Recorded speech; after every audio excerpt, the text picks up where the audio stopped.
Heto na po ang 5 na unang nag-comment at 5 napili ko. Comment lang po kayo at kahit hindi kayo una baka mapili ko kayo sa shoutout. Bukas naman po yung iba. At ito na ang una na si Lodi Bien Tyrone, Lodi Manhua is my fav, Lodi Abdul Lariba, Lodi Ronil Pinaso, Lodi Arvin Gaspay, Lodi Paps Maki TV, Lodi V. Rodriguez, Lodi Red Distro, Lodi Alvin Carpa, Lodi Jeffrey Soria. Maraming salamat po sa inyong lahat at kung bago ka pa lang dito, baka naman.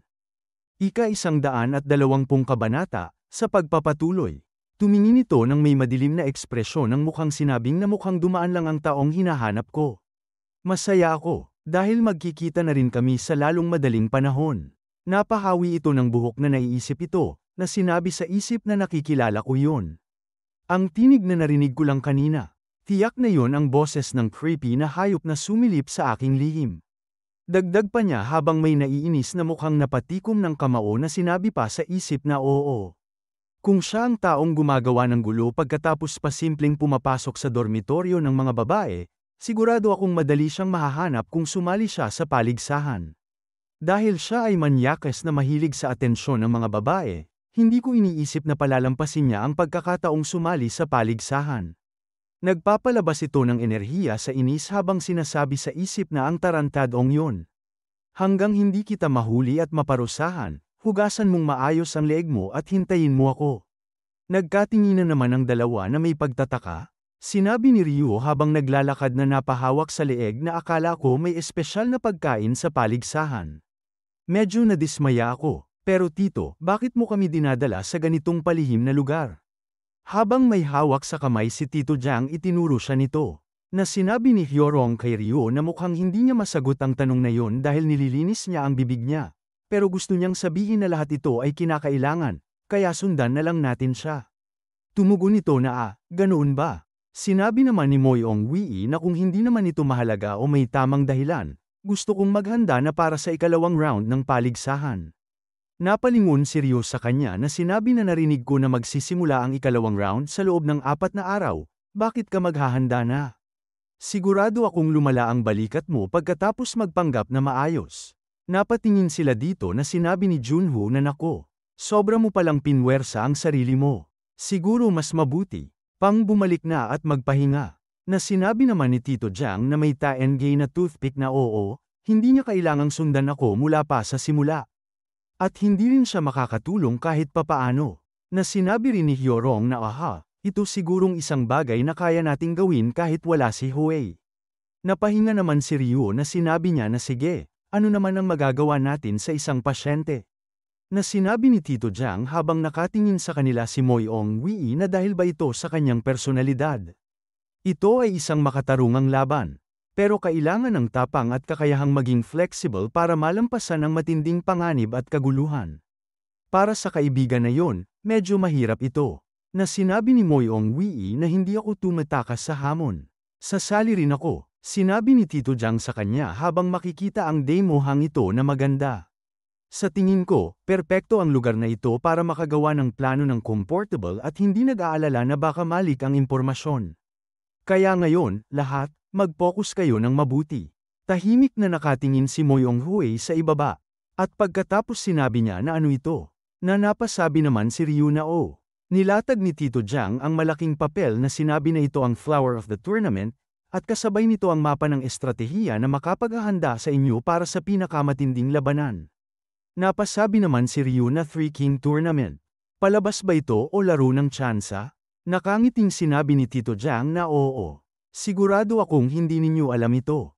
Ang nakatagong kompetisyon ng paligsahan na sisimulan kaagad pagkatapos ng final kapag natapos ang qualifier. Dagdag pa niya na hinuhulaan kung sino ang magiging panalo sa 3 hari na paligsahan. Ito ang pinakamalaki at pinakamaraming sabay-sabay na laban kung saan kalahok ang lahat ng estudyante at mandirigma ng 3-star sparring tournament, pati na rin ang mga opisyal na bisita. Dagdag pa niya na kung mananalo ka lang ng perpekto sa nakatagong laban na ito at mapaswerte sa dividend block.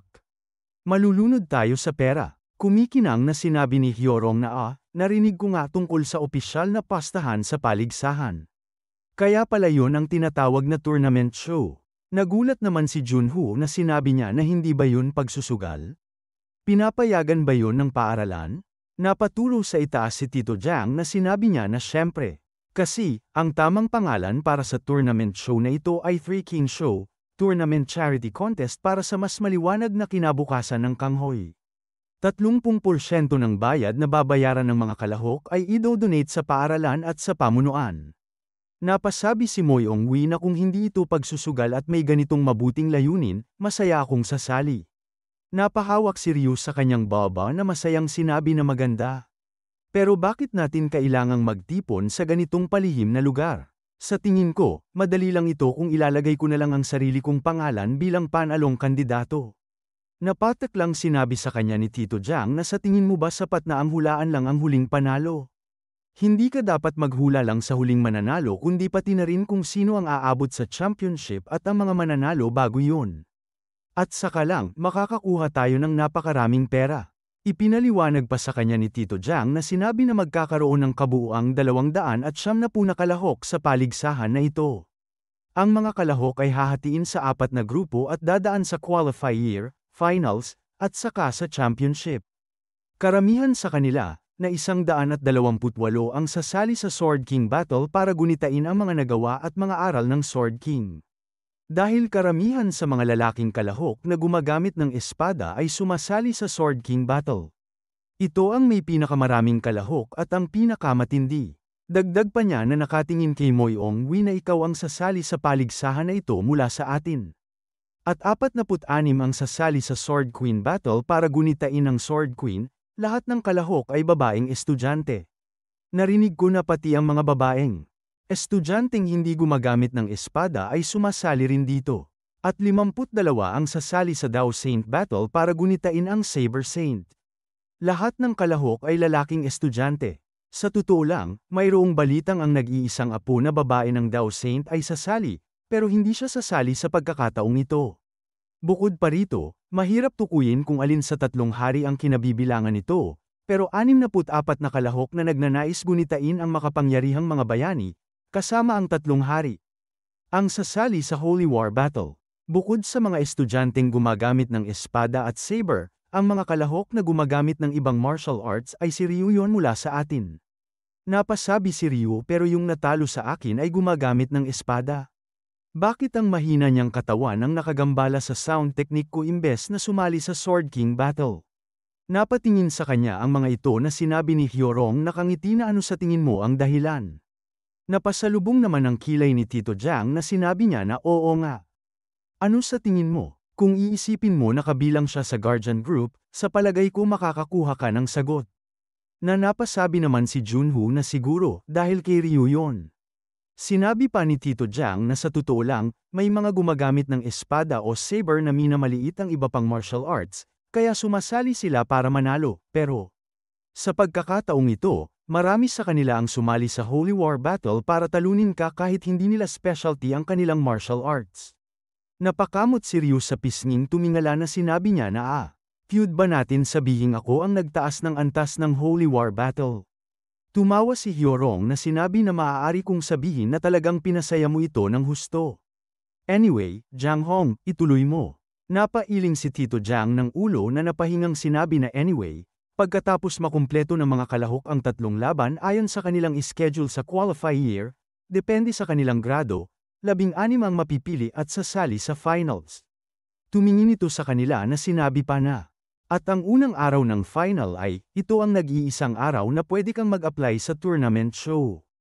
Inabot niya ang mga papel na sinabi pa na matagal na akong nagbabantay buong gabi at nakakuha ng mga 30 magagaling na kandidato, kaya hanggang sa dumating ang oras, bilang magkapareha, kailangan lang nating suriin ang kanilang kakayahan at hanapin ang 4 na final candidates. Sa madaling salita, dapat tayong pumili ng isang panalo sa bawat grupo. Sinabi ni Moyong Wee habang nakatingin sa papel na sinabi niya na pero kailangan ko ring maghanda para sa laban ko. Sinabi naman ni Hyorong na dahil sila ay sasali, ilalagay natin si Ryu yon at Wee sa unang grupo, at ako at si Junho ay nasa pangalawang grupo.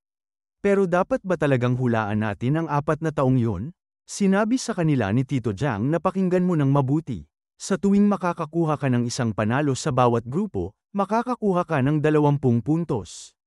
Kung mahulaan mo ng tama ang lahat ng apat, makakakuha ka ng dagdag na 100 puntos. Sinabi pa niya na napalagay ng daliri sa baba si Ryo na kung mahulaan mo ng tama ang ikalawang pwesto, makakakuha ka ng 100 puntos, at 200 kung mahulaan mo ng tama ang kampyon. Pero, paano kung mahulaan mo ng tama ang lahat ng iyon? Na sinabi ni Junho na ano ang mangyayari kung mahulaan natin ng tama ang lahat ng iyon. Na sinabi ni Tito Jiang na lahat ng bayad sa paaralan at kalahati ng lahat ng perang pusta. Bukod pa rito, kung kakaunti lang ang tumaya ng malaki, makakakuha ka ng maraming dagdag na pera kung mahulaan mo ng tama o kung marami kang nahulaan ng tama. Kumikinang ang mukha ni Tito Jiang na sinabi pa niya na kaya. Gusto kong itanong, may pera ba kayo? Sumapit na ang gabi na makikita ang gusali. May kinakapa si Junho sa ilalim habang sinasabi na sigurado akong itinago ko ito kung saan dito. At nang makapan niya ito ay napasabi siya na nahanap ko na. Yakap niya ang supot ng pera na sinabi pa sa isip na pero ibinigay. Ito ng master ko para gamitin lang kapag talagang kailangan. Pwede ko ba talagang gamitin ito? Paano kung mauwi lang sa wala lahat ito? Naalala ang sinabi ni Tito Jiang na hindi pa ako natalo sa ganitong bagay, kaya magtiwala kayo sa akin at kumuha kayo ng impormasyon at dagdag na pondo. Kahit pagkatapos ng lahat ng ito, matalo pa rin tayo, tatawagin ko kayong superior. Na napasabi si Junho sa kanyang isip na pero si Jiang Hong ay sobrang sigurado tungkol dito. Naiisip niya ang tatlo na sinabi pa ni Hyorong na sa ngayon. Pulubi pa ako, pero hahanap ako ng paraan para makakuha ng pera. Sinabi naman ni Ryo na wala rin ako ngayon, pero baka makahanap ako kung halughugin ko yung lugar ko. Ang hindi lang sasali sa ganitong klaseng bagay ay mga duwag. Na sinabi naman ni Moyong Wee na magkano. Sinabi pa ni Junho sa kanyang isip na oo nga. Lahat sila nakisama at nakipagtulungan, kaya dapat magtiwala ka rin sa kanila at magpakatapang. At pagkatapos makikita ang tilamsik ng mga putik na may nagsasalita sa kanyang sarili na ay. Nandito nga pala talaga, ito pala ay si Hyorong na sinabi pa na nahanap ko na. Ang emergency fee, dahil gagamitin ito para hold the pin ang mga gago, siguro okay ito, di ba? Makikita naman si Tito Jiang na nakangiting nakatingin sa papel na sinabi niya na itong mga bata. Mas ganado pa silang gawin ito kaysa sa tunay nilang trabaho. Makikita ang nakasulat sa papel na ito ang impormasyon ng 30 estudyante. Pakisama na rin ang ilan sa mga parte namin sa ibabaw ng pondong ibinigay. Naniniwala kami sa iyo, at pagkatapos makikita naman si Yongdu na nakatingin sa kanyang unahan. Sinabi sa kanya ni Ryo na yan ang nangyari, kaya, magkano ang meron ka? Dagdag pa niya na nagkahugis ahas ang mga salita niya na bakit ganyan ang mukha mo, parang may problema ka dito. Baka naman may problema ka sa pagkuha ng 30% ng kabuuang kita. Pero tapos na tayong mag-usap tungkol dito, di ba? Napakalaki na nga niyan kung tutuusin tungkol sa diskwento. Kung iisipin mo ang kangho at karera. Noong panahon ko, 70% ang kinakaltas ng master ko. Wala ka nang makikitang master na katulad ko, alam mo ba yon? Hindi ba dapat magpasalamat ka na ganito lang ang ginagawa mo para sa master mo? Huwag mong sabihin, baka plano mong samantalahin lang ang pagiging alagad at tumakas. Na napasabi sa isip si Yongdu na tumahimik ka. Lintik na demonyong gago, gusto kong sampilan siya ng 108 suntok sa bibig niya. Sinabi pa sa kanya ni Ryo habang nagulat ito na pinagpapawisan na kung may problema ka sa relasyon natin. Lutasin na ba natin to sa pamamagitan ng pag-aaway ngayon? Napasabi sa kanya si Yongdu na hindi. Hindi naman ang bayad ang problema. Iniisip ko lang sandali habang tinatanong mo kung magkano rin ang kaya kong i-invest. Sinabi sa kanya ni Ryo habang ibinuka ang kanyang kamay na nako. Basic na basic to. Ang magpas siya sa gagawin at malaman kung magkano ang hawak mo. Pero hindi mo pa rin alam gawin. Hindi maganda to. Dagdag pa niya na paano kung gawin natin ito? Namutla si Yongdu habang sinasabi pa ni Ryo sa kanya na ibigay mo sa akin lahat maliban sa bayad para sa buwang ito. Palalaguin ko ang perang yun at kukunin ko lang ang kalahati bilang bayad. At lumipas ang 6 na araw. Na makikita ang bahay na ito. Napahampas ng kamao nitong sinasabi na ano bang sinasabi mo? Tahimik lang na nakatingin sina Moonhye at Oakyon. Makikita tahimik din na nakasimangot sina Jin ang Hyewon na sinabi pa nito na ano ba ang pinagsasabi mo? Habang hawak sa damit ni Gangsang si Jium na sinasabi sa kanya na lahat ng kinabukasan natin ay nakataya. Sa tingin mo ba may iba pang pagpipilian? Nakita mo rin siguro yon sa sarili mong mga mata. Sinabi sa kanya ni Gangsang na pero kahit ganoon, paano mo nasasabing dapat nating traidorin ang eldest senior brother? At dito na po nagtatapos ang ika-120 kabanata.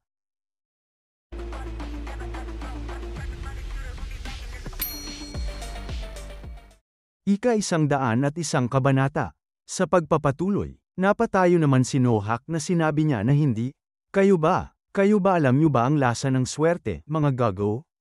Ako, hinding-hindi ko pagtataksilan ang walang hiyang nakatatandang kapatid na yun. Nanginginig ang katawan naman ni Dangsam na sinabi na ako rin. Tumaas din ang kamay si Huanbo na sinabi na iniisip ko rin na delikadong ideya yan. Iniisip ko rin na mapapansin niya to agad din. Sinabi pa ni Dangsam na pero sinabi mo lang ba talaga ang walang hiyaang nakatatandang kapatid? Kung sasabihin mo yan, baka malasin ka ulit at matikman mo na naman ang puffer fish. Na napatakip ng bibig si Nohak na sinabi niya na nasabi ko ba talaga yun? Buwisit, itong lintik na matapat na dilang ito. Sinabi naman ni Sansan na oo. Baka mapalo tayo hanggang mamatay. Napaseryoso ng mukha si Jium na tinapak ang kamay ni Gangsang na sinabi sa kanya na pagtataksil. Bakit ganyan ang iniisip niyong lahat? Isipin niyo ng mabuti kung ano mismo ang sinabi ng eldest senior brother. Napahawak si Gangsang na naiisip niya ang sinabi ni Ryo na sa tingin ko madali na lang para sa inyo ang palabas ng paligsahan. Dahil kilala niyo na ang 2 sa 6 na mananalo, mas madali na hulaan ang iba pa. Ang pinakaimportante naman talaga ay mahulaan ang huling panalo, tama? Mataas ang inaasahan ko sa inyo. Napahawak din sa baba si Jin na sinabi na yan ay tiyak na. Ibig sabihin na dahil siya ang mananalo sa banal na digmaan at siya rin ang magiging panghuling panalo, isusulat na lang niya yon at kukunin ang donasyon, tama? Sumagot si Gangsang na oo. Dagdag pa niya na kaya kung iba ang pipiliin natin. Para na rin tayong nagtaksil sa eldest senior brother. Sinabing muli sa kanila ni Jium na ang pinakamahalaga ay sinabi niya, mataas ang inaasahan ko sa inyo. Gusto ng pinakamatanda nating eldest senior brother na tayo ang kumita ng pera. Sinabi naman ni Oakyon na tama. Kaya ang sinasabi mo ba ay imbes na ipagsapalaran ang pera natin na mawala sa pamamagitan ng pagtaya sa kanya, mas mahalagang kumita ng pera. Dagdag pa ni Moonhai na napahawak sa baba na tama rin yan. Mukhang mahilig din sa pera ang pinakamatanda nating nakatatandang kapatid, tulad ng master natin. Sinabi naman sa kanila ni Jium na tama yan. Kaya ang paghuhula kung sino ang mananalo imbes na isabit lahat sa pinakamatanda nating nakatatandang kapatid ay hindi pagtataksil kundi pagpapakita ng konsiderasyon. Napasabi si Gangsang kay Jium na teka, sinasabi mo bang maaari siyang matalo? Nakalimutan mo na ba kung paano niya tinalo ang mga kalaban niya? Na sinabi naman ni Jin na tama siya. Sa tingin mo ba may posibilidad na may ibang estudyante na kayang talunin si Warrior Nohak, na siyang magiging pinakamahusay sa susunod na henerasyon ng beggar sect, parang aso? Nagulat naman si Nohak sa kanyang napakinggan na namutla naman si Dangsam. Na sinabi naman ni Hyunwoon na teka lang. Dagdag pa niya na napataas ng kamay na sinabi na totoo na malakas siya, pero kung iisipin natin ang nakaraang laban sa martial arts ng pinakamatanda nating nakatatandang kapatid, may isang bagay na nakakabahala sa akin. Na sinabi sa kanya ni Jium na yan mismo ang gusto kong sabihin. Yung kalokohang martial arts na sinasabi niya. Ang sound technique. Nagulat naman si Gangsang nang marinig ito na napasabi na sound technique. Hindi ko pa rin malimutan ang ipinakita sa atin ng pinakamatanda nating nakatatandang kapatid sa unang qualifier round.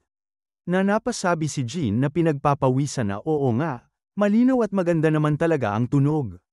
Pero mas para bang ito'y pambugbog kaysa sa sound technique.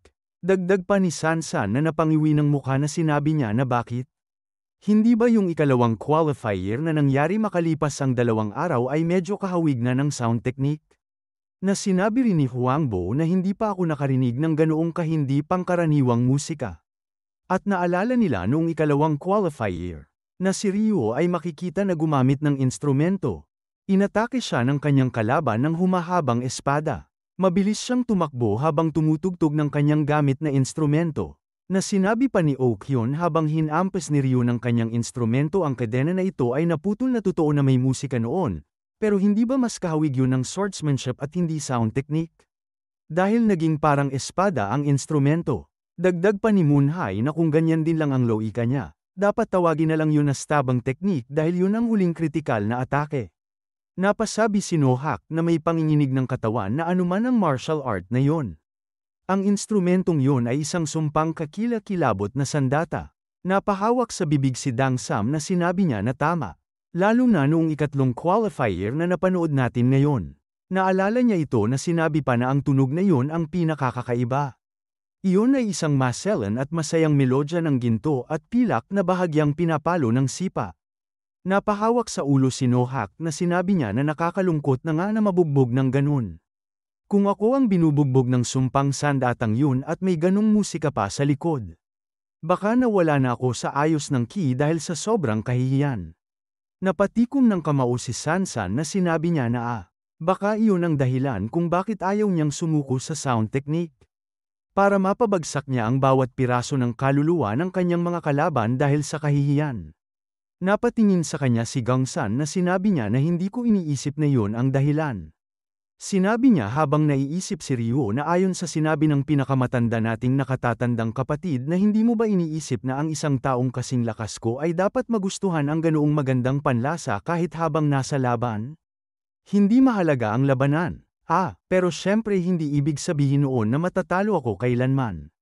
Natahimik lang ang tatlo na may hindi makapaniwalang mga mukha. Sinabi naman sa kanya ni Jium na sinabi ng mga magulang ko dati, kapag may oras na kailangan mong tumaya ng pera.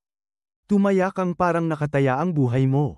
Ipapahamak mo ba ang sarili mo, si Lady Jean, at ang buhay namin dahil sa sound technique ng pinakamatanda nating nakatatandang kapatid? Na sinabi sa kanya ni Gangsang na pero, paano kung malaman ng eldest senior brother na tumaya tayo sa iba? At paano kung talunin talaga ng eldest senior brother gamit ang sound technique? Sa tingin mo ba makakaligtas tayo? Napasabi si Jean na pero, tuluyan ng iba ang qualifier kumpara sa laban sa finals.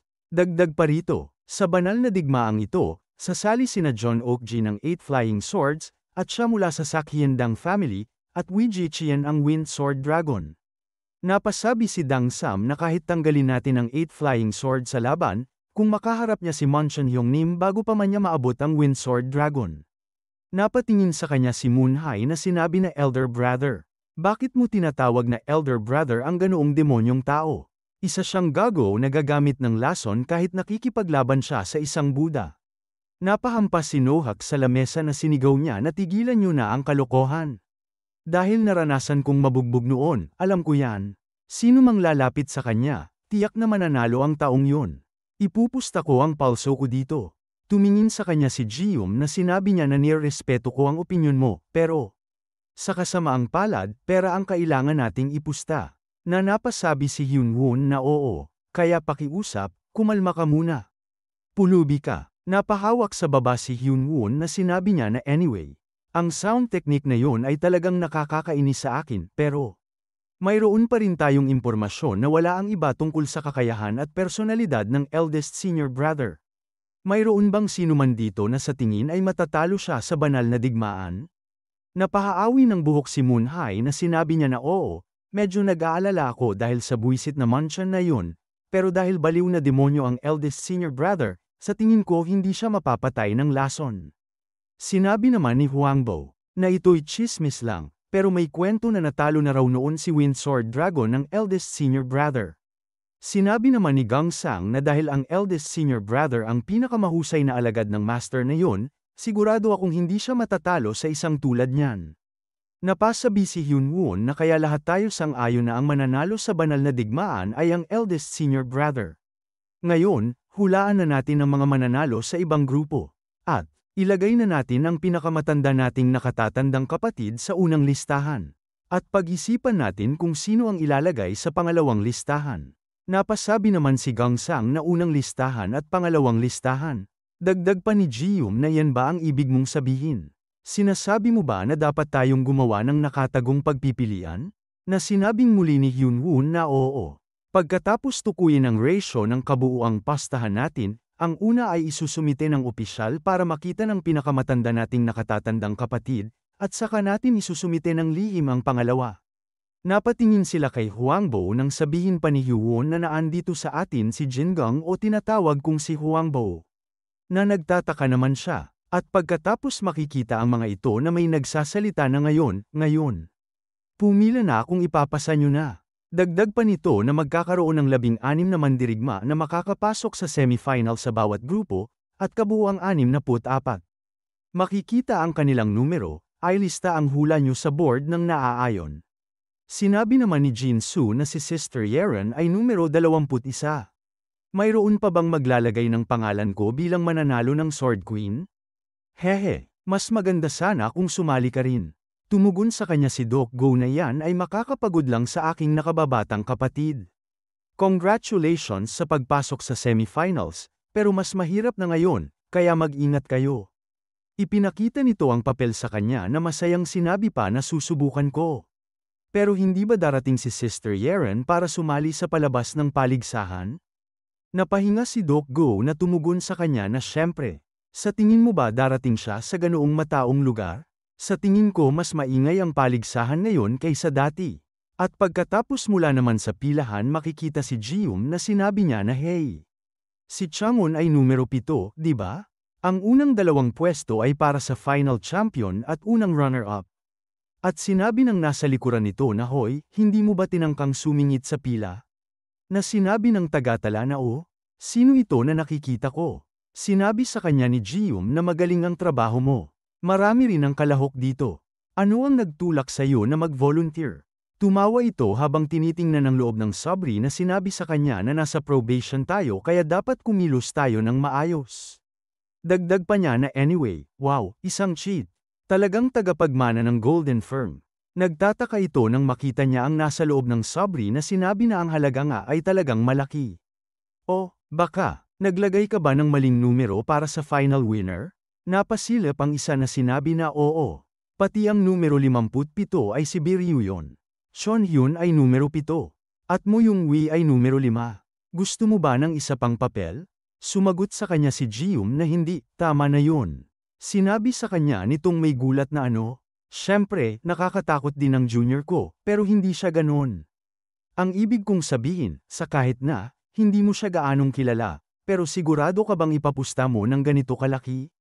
Natumugon si Jium sa kanya na oo. Maaaring mukhang baliw na pagpipilian na walang pipiliin, pero pakiusap, tanggapin mo na lang. Pinagmasdan nito ang kanyang papel na napapaisip na sinabi niya na hindi. Hindi yan. May isa pang taong pumili ng ganito. Well, kung ganito talaga matatapos ang paligsahan, dalawa sa inyo ang makakakuha ng malaking kapalaran. Na nagulat si Jium na napasabi na may isa pang pumili ng ganito. Tumugon ito sa kanya na makikita ang mukha ni Jium na parang siya ang kinatawan ng isang grupo ng mga kaibigan. Anyway, parehong naglagay. Kayo ng malaking halaga ng pera, kaya baka makuha niyo pa ang 100 beses ng orihinal na pera. Tumugon sa kanya si Jium na ganun ba? Naiisip niya si Ryo na sinabi sa kanyang sarili na ang laki rin ng halaga, ha? Tiyak na natakot din ang mga kaibigan niya sa eldest senior brother namin. At paano kung, kahit ngayon, pinagmamasdan kami ng eldest senior brother mula sa mga palumpong. At pagkatapos sinabi nito sa kanya tapos na ito good luck. Tumugon si Jium na maraming salamat sa iyong napakabuting trabaho. Sinabi pa niya sa kanyang sarili na tama ang desisyon na hayaang si Huangbo Jingang ang mga siwa sa pangalawang listahan. Kahit ako hindi ko alam kung saan siya nagtatago. Napangiti pa ito na sinabi na sige, kung ganito nga. Nang biglang isang boses ang nagsalita na baka si Young Master Jium Yongho ang puro tanga. Parang siya ang dumating para tumaya bilang kinatawan ng Operate Group. Sa tingin ko, mukhang bulag na ang Jujak Group ngayon. Dagdag pa nito na may nunal sa pisngi na kahit na sobrang gaaman siya para makuha ang malaking bahagi. Paano niya magagawang tumaya sa ganoong batang iyon? Napasabi naman sa isip si Jium na Ogwang Seo, ang lintik na gago na nunal ng Blue Dragon Squad. At pagkatapos sinabi niya na hindi ko masyadong kilala, pero sigurado akong 10 beses siyang mas malakas kaysa sayo, kaya pinili ko siya. Kaya ano ang meron sayo na nagbigay sayo ng kumpiyansa at nagtulak sayo na makipag-away? Tumawa ito na sinabi sa kanya na tinanong mo ang ganoong tanong matapos hindi piliin si Chang Hyun, ang 3/ang swords. Sige na, paano kung magtaya ang Blue Dragon Squad at Jujak Group? Yung matatalo ang luluhod at yayuko sa nanalo, at saka ang matatalo ang bibili ng pinakamalaking pagkain sa Namchang. Sinabi naman sa isip ni Jium na sa tingin ko sobra na yan. Ano ang gagawin ko? Ang tigdas na ito ay nanunukso sa akin, hindi ko pwedeng baliwalain ngayon. Biglang isang boses ang sumisigaw na ano ang tungkol sa Blue Dragon at Jujak Group. Napalingon ang dalawa habang nagugulat na napasabi ng mahina si Jium na bakit bigla na lang lumitaw ang taong ito sa ganitong lugar. At bakit hawak niya yun? Ito pala ay si Yomdu na nag-aapoy na sinabi na hoy, kayong dalawang tabatsoy. Ano ang pinag-uusapan ninyo kanina? At lumipat ang eksena sa lugar na ito na isang boses ang nagsasalita na bakit ang unang kalaban sa semifinals ay si 8 Swords Flying John Oakji. Dagdag pa ni Tito Jiang na ang 8 Flying Swords ay talagang mabilis. May katangiang elegante at napakabilis na parabang may 8 braso ang ginagamit. Kaya sa pagkakataong ito, dapat magamit mo ng tama ang instrumento mo. Dagdag pa niya na naiintindihan mo ba? Makinig ka ng mabuti dahil nakadepende rito ang ating kinabukasan. Habang pinapaypayan siya ni Hyorong tumatawang sinabi niya na oo, Ryu yun. Pakiusap, haha. Sinabi pa ni Tito Jiang sa kanya habang ginalawa ang kwerdas ng kanyang instrumento na magandang paraan din yan para hampasin siya sa matigas na sulok. Pero pag nagsimula na ang labanan, gamit ang bahaging ito. Gamit ang bahaging ito, ganito. Putulin ang espada niya ng ganito. Napahinga naman si Ryu na sinabi niya na ano sa tingin mo sa instrumento ko. Sinabi ko na sayo, gagamitin ko lang ito para sa sound technique ngayon. At dito na po nagtatapos ang ika-121 kabanata.